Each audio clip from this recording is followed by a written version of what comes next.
Hello everyone, welcome back in Rajat academy. और ये हमारा लेक्चर नंबर 84 है। तो देखिए क्वेश्चन में कह रहा है कि if x y z be the digit of a number beginning from the left, the number is. तो ये नंबर कौन सा होगा? X y z, x plus 10y plus 100z, या 10x plus Y plus 100z, या फिर 100x plus 10y plus z। ठीक है, तो देखिए ध्यान से। जैसे हमें अगर दो डिजिट की कोई वैल्यू लिखना हो तो हम क्या लिखते हैं? जैसे मान लीजिए 78 हमारी दो डिजिट की नंबर है, तो हम इसको कैसे लिख सकते हैं? 10x plus Y. तो हमारा जो x बराबर क्या हो जाएगा? 7 हो जाएगा, और y बराबर क्या हो जाएगा? 8 हो जाएगा। तो यहाँ रखिए 10 गुणे 7 प्लस y बराबर कितना है? 8। तो 10 सत्ते 70 प्लस 8 कितना हो गया? 78। ठीक है, तो अगर हमें कोई भी दो डिजिट के नंबर लिखना है तो हम कहां से स्टार्ट करते हैं लिखना? जैसे 59, तो पहले हम लेफ्ट वाला लिखते हैं, फिर राइट वाला लिखते हैं, है ना? जैसे अगर तीन डिजिट की नंबर लिखना हो 568, तो क्या लिखेंगे? पहले जो 100 प्लेस पे है वो लिखेंगे ना, 568। तो हमने क्या लिखा? जो 100वें नंबर पे है, फिर उसके बाद जो 10वें नंबर पे है, और फिर जो पहले नंबर पे है, मतलब ये इकाई का अंक, ये दहाई का अंक, ये सैकड़ा का अंक। तो जब भी हम तीन डिजिट का नंबर लिखते हैं तो सबसे पहले हम कौन सा अंक लिखते हैं? सैकड़ा का अंक। जैसे मान लीजिए 756 लिखना है, ठीक? तो सबसे पहले हम कौन सा नंबर लिखेंगे? 700। तो जो 100वें नंबर पे है 756, तो पहले, और फिर उसके बाद 10वें नंबर का क्या? 56 5, और फिर 6, 756। ठीक, ऐसे लिखेंगे। तो वही क्वेश्चन कह रहा है कि if x y z be the digit of a number beginning from the left, the number is. तो कोई नंबर है, तो डिजिट नहीं दिया है, वो कह रहा है कि वो एक्स वाई जेड है और वो स्टार्ट होता है लेफ्ट से, ठीक? तो नंबर हमें बताना है। तो हमने यहाँ बताया कि दो डिजिट का नंबर लिखने के लिए हम क्या यूज करते हैं? 10x plus Y. ठीक, तो जैसे मान लीजिए हमारा x क्या है? दहाई का अंक है, और y क्या है? इकाई का अंक। तो 78 में दहाई का अंक क्या है? 7, और इकाई का अंक क्या है? 8। तो यहाँ 10x प्लस वाई में वैल्यू रख दीजिए। x की वैल्यू 7 और y की वैल्यू 8, तो 10 सत्ते 70 प्लस 8 78। ठीक, इसी तरीके से जब हम हमारी तीन अंक की कोई वैल्यू होती है तो हम उसके लिए क्या करते हैं? अगर हमारे पास कोई तीन अंक की वैल्यू है तो उसके लिए हम दूसरा फॉर्मूला लिखते हैं। ठीक, अगर हमारे पास तीन अंक की वैल्यू है तो उसके लिए क्या लिखते हैं? 100x plus 10y plus z, ये फॉर्मूला है। ठीक, अब जैसे मान लीजिए 967, ठीक, ये तीन अंक का नंबर है। ठीक, इसको हमें लिखना है इस फॉर्म में, तो हम क्या लिखते हैं? 9 जो है हम इसको मानेंगे कि ये 100, 9 जो है ये x मान लेंगे, और जो 6 है उसको क्या मान लेंगे? y मान लेंगे, और जो 7 है उसको क्या मान लेंगे? z मान लेंगे। अब इस फॉर्मूले में रख दीजिए। 100 मल्टीप्लाई x कितना है? 9 प्लस 10y कितना है? 10 गुणे y कितना है हमारा? 6 6 प्लस z कितना है? z की वैल्यू 7 है। तो कितना हो जाएगा? 900 प्लस ये कितना हो जाएगा? 60 प्लस ये कितना हो जाएगा? 7, कितना हो जाएगा? 967। ठीक है, तो अगर हमारे पास कोई भी तीन डिजिट की वैल्यू है और हमें लिखना है तो उसके लिए हम इस फॉर्मूले का यूज करते हैं, 100x plus 10y plus z। ठीक, ये स्टैंडर्ड फॉर्म है तीन डिजिट के नंबर के लिए। और दो डिजिट का नंबर उसके लिए हमने क्या बताया है?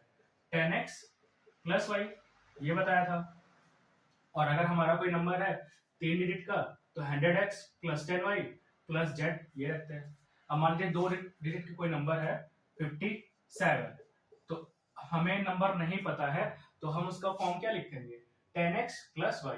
तो ये जो 5 है ना, ये हमारा दहाई का अंक है, तो अगर हम यहाँ 5 रख दें तो 10 बचे 50 हो जाएगा, प्लस इकाई का अंक क्या है? 7, तो 50 और 7 57 हो गया।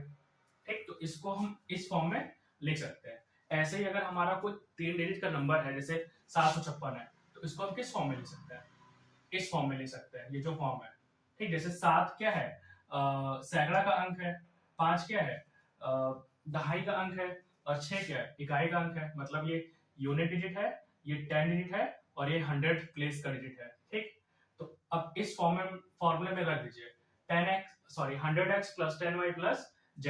तो x की वैल्यू क्या है 7 और y की वैल्यू क्या हो जाएगी 5 और z की वैल्यू 6। तो 7 में 100 से गुणा करेंगे 700 और 10 में 5 से गुणा करेंगे 500 और z में 6 से, z की वैल्यू तो 6 है ही है, सबको जोड़ेंगे कितना आ जाएगा 786।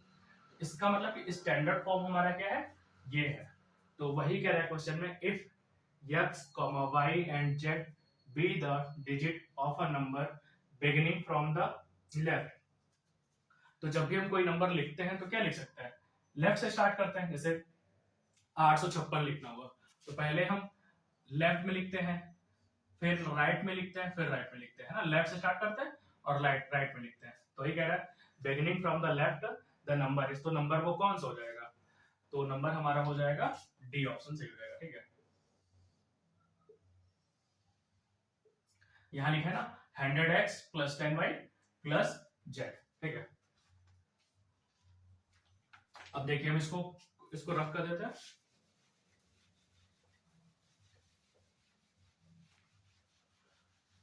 अगले क्वेश्चन में कह रहा है कि if x, y, z and w be the digit of a number beginning from the left the number is।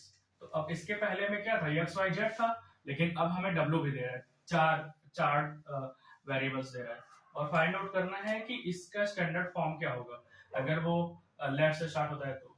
ठीक है, तो देखिए सबसे पहले स्टैंडर्ड फॉर्म अगर 2 डिजिट का है, 2 डिजिट नंबर के लिए क्या है 10x प्लस y, जहां पास x क्या है 10th प्लेस की वैल्यू है और y क्या है 1 प्लेस की वैल्यू है। ठीक, ऐसे ही 3 डिजिट की नंबर लिखना हो, 3 डिजिट, इसके लिए क्या होता है standard form 100x plus 10y plus z, जहां x क्या है 100 प्लेस का डिजिट है। ठीक, और y क्या है 10th प्लेस का डिजिट है। ठीक, और z क्या है यूनिट प्लेस का डिजिट है। लेकिन अगर हमें ऐसे ही 4 डिजिट का नंबर लिखना हो, ठीक, कितने डिजिट का 4 डिजिट का, तो हमारा स्टैंडर्ड फॉर्म क्या हो जाएगा, तो स्टैंडर्ड फॉर्म होता है 1000x plus 100y plus 10z plus w। आप वेरिएबल कोई से भी मान सकते हो। ठीक है, तो x क्या है हमारा 100 प्लेस का डिजिट है। ठीक, 100 प्लेस का डिजिट है। ऐसे ही सॉरी 1000, ठीक है 100 नहीं होगा, 1000 प्लेस का डिजिट है। ठीक, 1000 प्लेस का डिजिट है। और ऐसे ही y क्या है हमारा 100 प्लेस का डिजिट है। ठीक है, और z 10z क्या है हमारा 10th प्लेस का डिजिट है। ठीक, और w क्या है यूनिट डिजिट है। ठीक, यूनिट डिजिट। तो अगर हमारे पास कोई भी 4 डिजिट का नंबर है x, y plus z and w with the digit of a number beginning from the left, और वो लेफ्ट से स्टार्ट हो रहा है, तो वो नंबर क्या हो सकता है, तो यहाँ देखिए 10 की पावर 3 मतलब 1000 और 10 स्क्वायर मतलब 100y plus 10z plus w। तो हमारा डी ऑप्शन क्या हो जाएगा, सही हो जाएगा। ठीक है, बस सिंपल सा ये फॉर्मूला है, आप फॉर्मूले को रखिए और आपका आंसर आ जाएगा। 3 डिजिट के लिए फॉर्मूला ये है, 4 के लिए ये है, और अगर 2 डिजिट बोले तो फॉर्मूला ये है। ठीक है, आप इसका स्क्रीनशॉट ले लीजिए। Thanks for watching, have a nice day.